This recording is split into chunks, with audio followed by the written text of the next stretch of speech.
Мектептің көне ғимараты қаладағы ең алыстағы бөлігінде тұрды. Бас қақпадан кейін жол жұқарып, көшелер сиреп, тек желдің сыбыры ғана естілетін жер еді.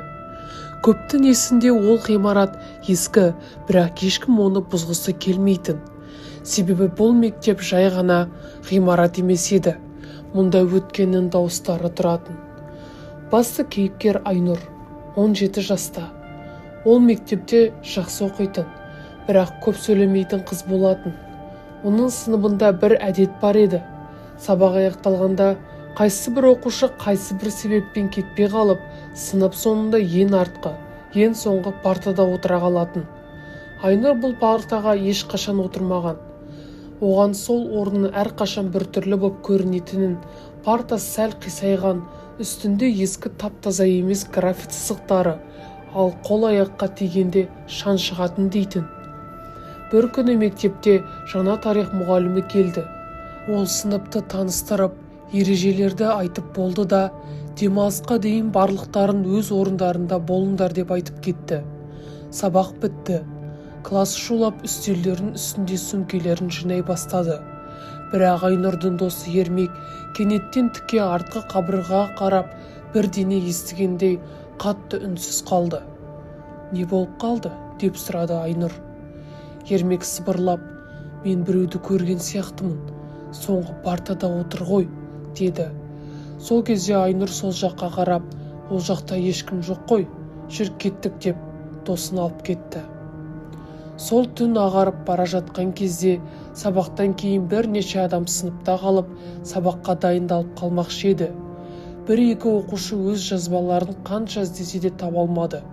Енді бірі камераларына «Остаться на ночь» деп видео түсіруді ұсынды. Тренд қой деп бір-бірімен күлдісті. Айнұр бастапқыда барғысы келмеді, бірақ достарының қысымы мен қызығушылығы жеңіп кетті. «Көршілер айтқан ғой», деді бір бала. «Соңғы партада отыратындар кешке басқа адамдардың дауыстарын естиді. Құлақтан өтеді» дейді. Олар күн батып үлкен классқа қалып қалды. Фонарлар алып, камера қосқып, кешкі шоуға дайындалды. Сыныптың терезелері қараңғы аспанға қарап ашық тұрды. Сырттан бірдеңе сыбырлап өтіп жатқан сияқты. Жапырақтардың күзгі дауысы. Жарық аз, және сыныптың ар жағындағы парта басқа партадан ерекшеленіп тұратын. Үстінде көк қоңыр тақтар, бетінде ескі мөр өздері, дүниеден өтіп кеткен адамның аты жолы қиыршықтай қинапта жазылған. Ермек шеп-шеп күліп, «Мен бірінші отырамын» деп соңғы партаға барып отырды. Кейін ол жақындағанда аяқтың астынан шаң көкке шаңқ ете түсті. Қолы парта қақпағына тигенде металл салқын болды. Ермек біртүрлі болып қалды. Бір сәтте бір дауысты естіген сияқты болды. Барлығы зәрең құтын алды. Қабырғадағы сағат бір үздіксіз тик етіп тұрды. Дауысы адамдікі сияқты емес, әлде бір құрғақ шуға ұқсас сыбырлау бір дауыс шықты. Айнұр тынысын ішке тартты да, қасынан өтіп бара жатқанда парта үстінде бір жазуды көрді.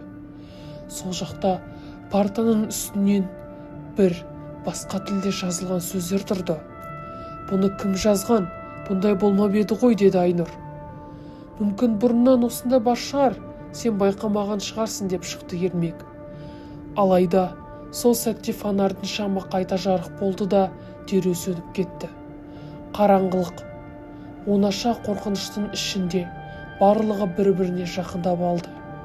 Әуенсіз жоғарыда ескі люстраның бір бұтағы жарылып, шаңнан бүркеніп қалды. Сағат та тоқтады. Жарық қайта жанғанда Ермек партада жоқ болып кетті. Бұл болмайтын нәрсе еді. Олар ессіз қалды. Камера әлі де жазып тұр екен.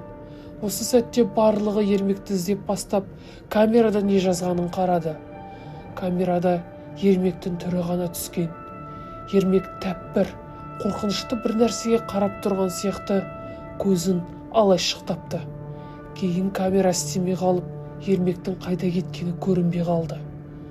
Осы сәтте даладан күзетшінің дауысын ести бастадық та, барлығымыз қорыққанымыздан Ермекті аяғы соңына дейін іздемей далаға шықтық та күзетшіге барлығын айтып бердік.